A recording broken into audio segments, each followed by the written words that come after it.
여러분 반갑습니다. 오늘 제 설교는 금년도 상반기에 일상과 아카데미 강좌에서 강의한 모든 내용을 종합한 하나의 결론이 되겠습니다. 우리 모세골에서 일상 프로그램에 매월 하는 그 주제가 매월 다르습니다. 그래서 우리가 그 주제에 따라서 어떻게 하면은 우리의 일상을 통해서 바르게 우리의 삶을 하나님 앞에서 살아갈 것인가, 거기에 이제 목표를 두고 쭉 인도해 오고 있었는데, 또 금년부터는 모세골 아카데미 월요일마다 강좌가 개설되었습니다. 또 그 강좌에서는 좀 더 심도 깊은 신앙의 신학적인 문제를 다루어왔습니다. 오늘 설교가 바로 그 상반기 내용 전체의 그 일상과 또 아카데미의 결론이 되겠습니다. 우리의 삶, 즉 생은 하나님의 선물입니다. 이 선물은 우리가 실현해 가야 할 과제요 책임입니다. 하나님의 선물인 삶은 우리가 유청년기, 장년기, 노년기를 살아가면서 실현해 가야 할 과제입니다. 인간이 하나님 형상으로 지음받았다는 말씀에는 인간의 삶은 실현해 가야 할 과제요 책임이라는 뜻이 내포되어 있습니다. 하나님의 선물인 삶을 실현해 가는데 수반되는 매우 중요한 요소가 깨달음과 정직입니다. 즉 게으름, 핑계, 책임 전가, 거짓에서 벗어나야 합니다. 깨달음, 정직 없이 삶의 실현은 불가능합니다. 왜냐하면 삶의 실현은 인간의 삶의 과정에서 겪어야 할 모든 인생사의 일들을 통해서 실현되어 가기 때문입니다. 인생사의 여러 복잡한 일들을 통해 성장, 실현이 이루어지게 됩니다. 그래서 삶의 실현 과정에 올바른 멘토링이 필수적입니다.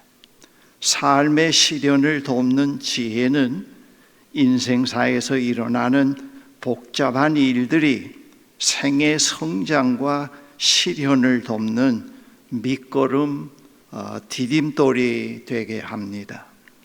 저는 유청년기, 장년기를 거쳐 지금 노년기에 들어섰습니다.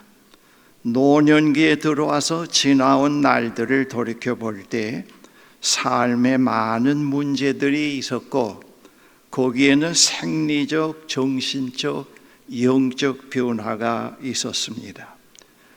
저는 그러한 변화를 통해서 삶의 실현이 이루어져 가고 있다는 사실을 깊이 깨닫고 있습니다. 그러한 과정에는 지혜와 계시의 영이신 성령이 함께 하시며 죽음도 함께 합니다. 여기서 죽음은 저의 삶의 실현의 마지막 시간을 내다보게 하고 생각하게 합니다.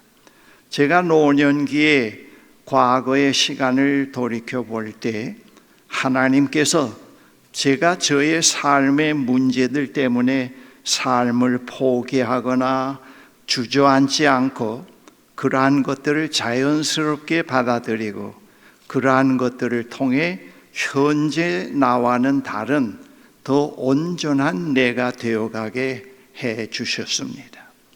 하나님의 희망 가운데 있는 더 나은 나를 보지 못하고 비관, 자포자기, 나르시즘에 사로잡혀 있었다고 하면은 현재의 나는 있을 수 없습니다. 저는 절망해서 미래를 규정하지 않고 어둡고 절망적인 시간에 하나님의 부르심 가운데 있는 매우 희망적인 나를 보기 시작을 했습니다. 나의 이러한 삶의 태도가 삶을 실현해 가는데 결정적인 영향을 주었습니다. 노년기 역시 저의 삶의 시련은 중단되지 않고 계속되고 있습니다. 노년기에 들어서서 이 시기에 찾아오는 생리적, 정신적, 영적 변화를 제가 경험해 오고 있습니다. 그러한 경험들이 저의 삶의 시련을 위축시키거나 무의미하게 만들지 않습니다. 오히려 삶의 시련의 목표를 더 분명하게 해주고 노년에 더 진지하게 참되게 살아가게 만들고 있습니다. 특별히 노년기에 들어서서 뚜렷하게 그전과 다른 것은 그전에 중요시하거나 절대시했던 것들, 즉 신념, 인생관, 이데올로기, 신앙체험, 지식, 물건, 재물, 명예, 형식 등 나의 버팀목이 되었던 것들을 손에서 많이 놓을 수 있게 되었습니다. 그러한 변화는 나의 삶의 성장과 시련의 한 단면들입니다. 저는 삶에서 진정 소중한 것이 무엇인가를 분명히 알고 있습니다. 예수님의 비유, 밭에 묻혀 있는 보화를 발견하고 그것을 파내고 있는 것과 같은 저의 모습을 가끔 상상해 보곤 합니다. 여기서 아주 중요한 질문이 있습니다. 그러면 삶의 시련의 목표점이 어디인가 하는 것입니다. 그것은 현재의 삶 다음에 살아갈 부활의 삶입니다. 죽음이 마지막이 아니며 그 다음 부활의 새 삶이 나를 기다리고 있습니다. 죽음 다음에 하나님과 온전히 함께하는 삶이 없다면 삶의 시련은 아주 무의미한 것이요, 삶의 시련이란 단어도 쓸 수가 없습니다. 우리가 그리스도 안에서 진정 삶을 실현해 가는데 알아가야 할 참된 지식과 지혜가 있습니다. 그러한 것들을 마음에 간직하고 삶을 실현해 갈 때 우리는 삶을 헛되게 살지 않고 삶을 바르게 실현해 갈 수가 있습니다. 우리의 삶의 여정에서 젊을 때 삶의 목표는 세상에 적응하고 무엇인가를 이룩하는 것입니다.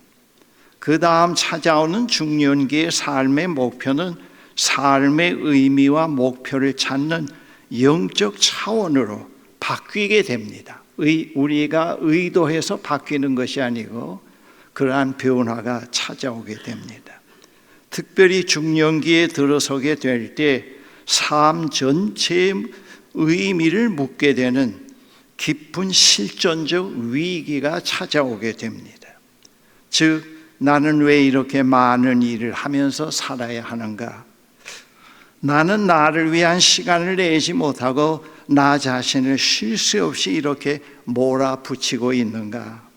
왜 어째서 무엇 때문에 무엇을 위해서 누구를 위해서라는 질문들이 떠오르고 지금까지 생활 방식을 모두 뒤흔들어 놓게 됩니다. 이러한 질문은 삶의 의미에 대한 물음입니다.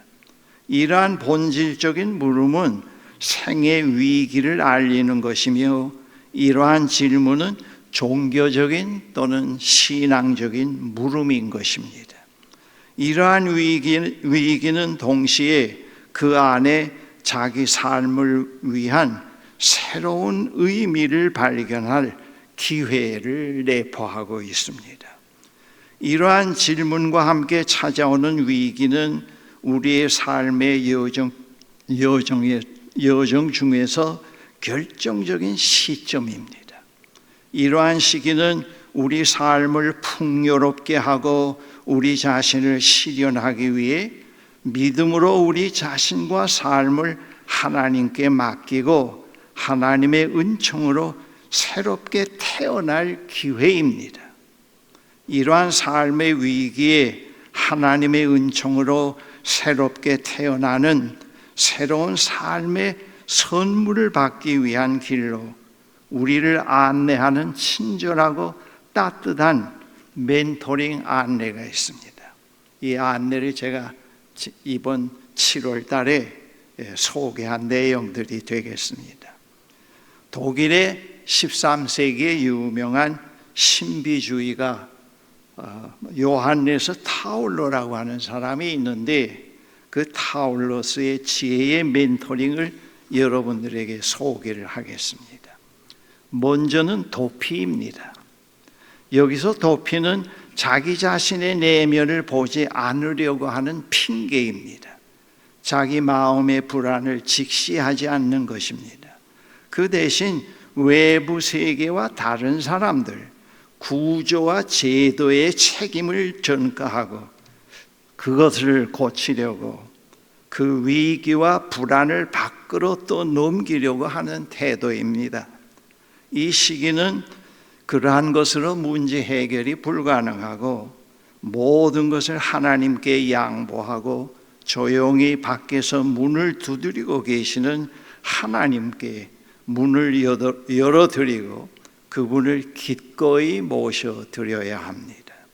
두 번째는 고착, 집착입니다. 이것은 지금까지의 생활 방식에 집착하는 것입니다.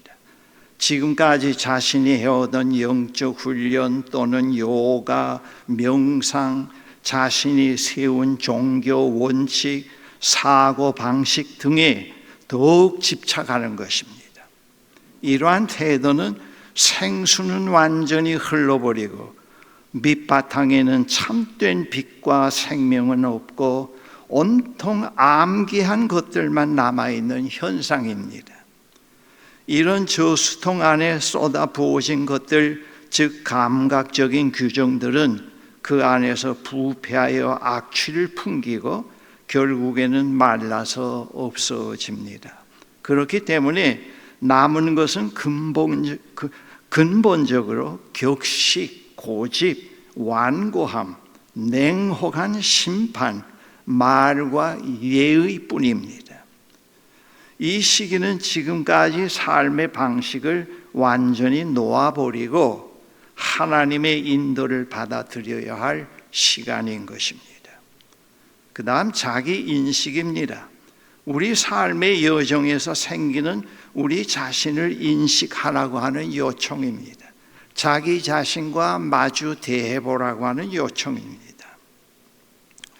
지금까지 사고 틀을 거꾸로 뒤집어 놓을 때는 우리 자신을 인식할 기회가 됩니다. 자기 인식은 성령의 역사 가운데 하나입니다.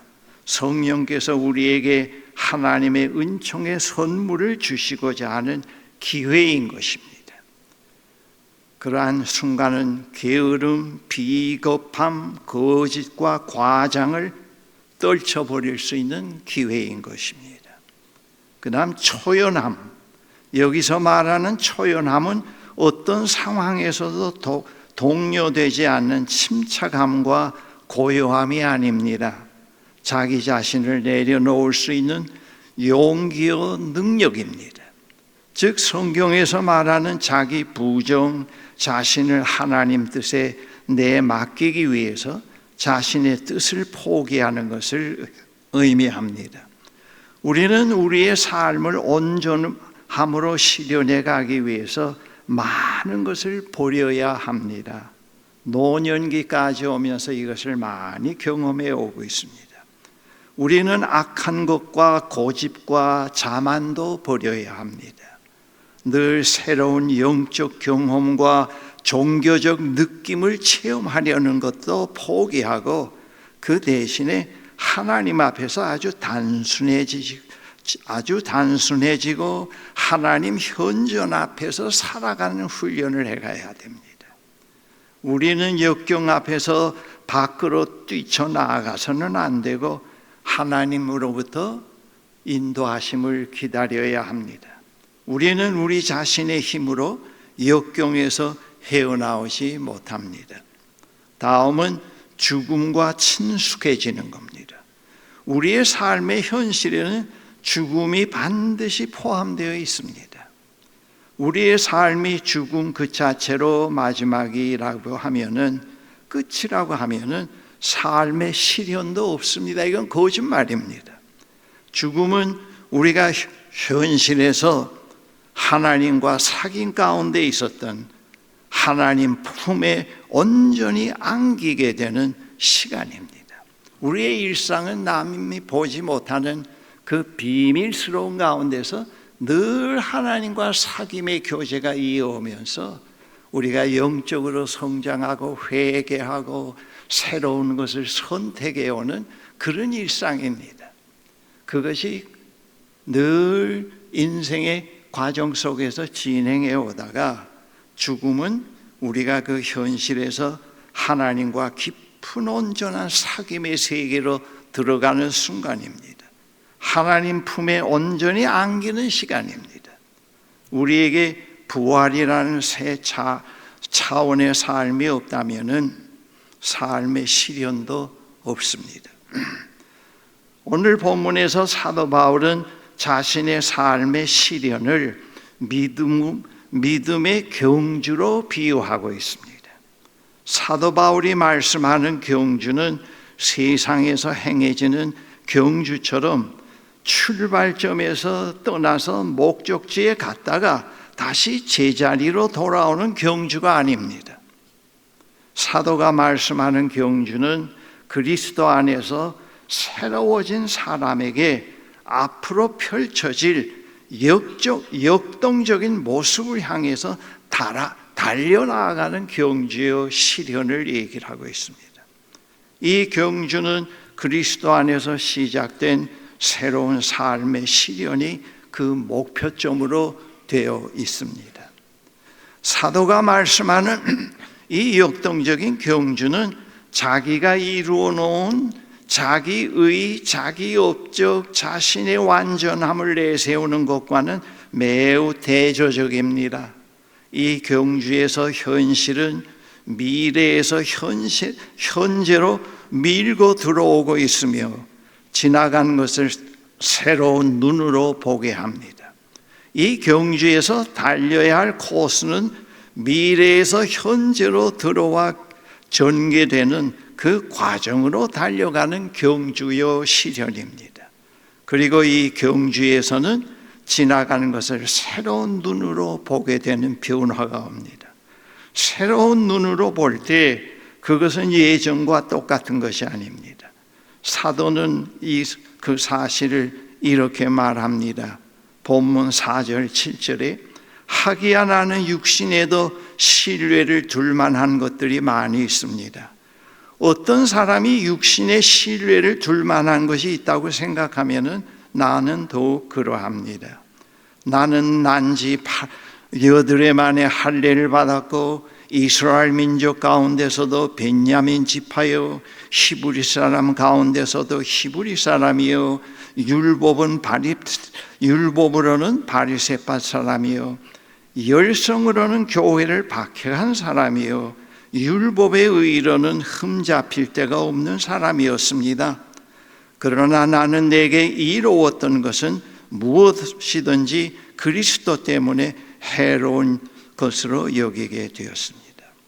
여러분, 사도 바울이 만약 이것을 붙어잡고 노년까지 왔다가 세상을 떠나면 완전히 헛사는 겁니다. 여기에는 어떤 새로운 변화도 없고 새로운 창조도 없는 겁니다. 사람들은 전부 이런 것들을 붙잡고 영원히 살 것처럼 안달하면서 사는 그런 모습들을 우리가 볼 수가 있지 않습니까? 우리의 일상이 전부 다 이런 것들을 붙잡고 일상을 유지해가는 과정인데 그리스도의 안에서의 삶은 이것과 전혀 다른 것입니다. 이것을 우리가 깨달아야 됩니다. 이것을 볼 줄 알아야 됩니다. 그리스도인의 삶의 시련은 자기 의에 기초한 것이 아닙니다. 그리스도인의 삶의 시련은 오직 하나님의 은총으로 새로 태어난 자신을 성령의 인도하심으로 실현해 가시는 것입니다. 곧 하나님의 의에 바탕을 둔 것입니다. 그 의는 하나님께서 선물로 주신 것입니다. 그 의를 통해서 믿는 사람들은 그리스도와 함께 죽고 다시 사는 역동적인 삶의 과정으로 들어서게 됩니다. 형제자매 여러분, 우리는 그 어느 때보다도 매우 어려운 시점에 살고 있습니다. 우리가 간직해오던 모든 기존의 질서가 다 흔들리고 있습니다. 자연의 질서와 함께. 이러한 현상은 세상의 마지막 때를 알리는 징조로 볼 수가 있습니다. 하지만 기독교 신앙에서 마지막 종말은 하나님에 의한 새로운 시작이라는 것을 성경에서 말씀합니다. 바로 죽음도 이와 같은 것입니다. 우리는 그 시간을 바라보면서 우리의 삶을 바르게 실현해 가야 합니다. 제가 오늘 설교를 이제 끝내려고 하는데 설교의 그 끝을, 결론을 오늘 본문의 내용을 다시 여러분들에게 읽어드리면서 유진 피터슨의 메시지의 내용을 읽어드림으로써 설교를 마감하려고 합니다. 우리 여러분, 우리의 일상 프로그램은 바로 이런 내용의 프로그램입니다. 이 세상에서 어떻게 하면은 내 자신을 실현해서 내 삶을 견고하게 만들어 갈까, 이런 속임수를 쓰지를 않습니다. 기독교 신앙은, 성경은 우리에게 이런 속임수를 얘기하지 않습니다. 전혀 다른 차원의 것을 우리에게 말씀하고 있습니다. 유진 피터슨의 그 메시지를 다시 한번 여러분들에게 읽어드릴 터인데, 결론으로 여러분 주의 깊게 들어보십시오. 나는 내가 명예로이 여겼던 다른 모든 것과 함께 갈기갈기 찢어서 쓰레기통에 전부 내던져버렸습니다. 왜 그랬을까요? 그리스도 때문입니다. 그렇습니다. 내가 전에 그토록 중요하게 여겼던 모든 것이 내 삶에서 사라져 버렸습니다. 그리스도 예수를 내 주님으로 직접 아는 고귀한 특권에 비하면은 내가 전에 보탬이 된다고 유익하다고 여겼던 모든 것은 하찮은 것들이었습니다. 나는 그 모든 것을 쓰레기통에 버렸습니다. 그것은 내가 그리스도를 품고 또한 그리스도 품에 안기려는 것이었습니다. 그리스도를 신뢰하는 데서 오는 강력한 힘, 곧 하나님의 의를 얻고 나서부터는 나열된 규칙이나 지키는 하찮고 시시한 삶의 방식, 의도는 모두 다 버리게 되었고 바라지 않게 되었습니다. 그리스도를 직접 알고 그분의 부활의 능력을 경험하고 그분의 고난에 동참하면서 죽기까지 그분과 함께하기 위해서 나는 그 모든 하찮은 것들을 버렸습니다. 죽은 자들 가운데서 살아나는 부활에 이르는 길, 나는 그 길을 계속 걷고 싶습니다. 그 삶을 계속 실현해 가고 싶습니다. 내가 이 모든 것을 얻었다거나 다 이루었다고 말하는 것이 아닙니다. 나는 다만 놀랍게도 나를 붙드신 그리스도를 붙잡으려고 그 길을 달려갈 뿐입니다. 친구 여러분, 형제자매 여러분, 내 말을 오해하지 마십시오. 나는 결코 나 자신을 이 모든 일의 전문가라고 생각하지는 않습니다. 나는 하나님께서 우리를 손짓하여 부르고 계시는 그 목표, 참 인간으로 부르고 계신, 덧붙인 제가 내용입니다. 그 목표를 향해서 곧 예수만을 바라보면서 달려갈 뿐입니다. 결코 되돌아가지 않겠습니다. 그러므로 하나님께서 우리를 위해 마련하신 것을 모두 얻으려는 사람들은 그 목표에 초점을 맞춰야 합니다.